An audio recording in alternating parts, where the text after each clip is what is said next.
नीलाञ्जनसमाभासं रविपुत्रं नियमाग्रजं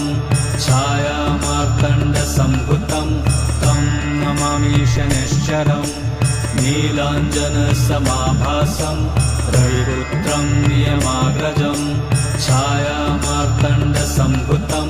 तं नमामि शनैश्चरम् नीलाञ्जनसमाभासं रविपुत्रं नियमाग्रजं छायामार्तण्डसम्भुतं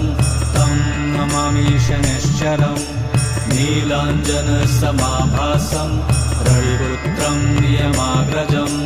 छायामार्तण्डसम्भुतं तं नमामि शनैश्चरम् नीलाञ्जनसमाभासं रविपुत्रं नियमाग्रजं छायामार्तण्डसम्भुतं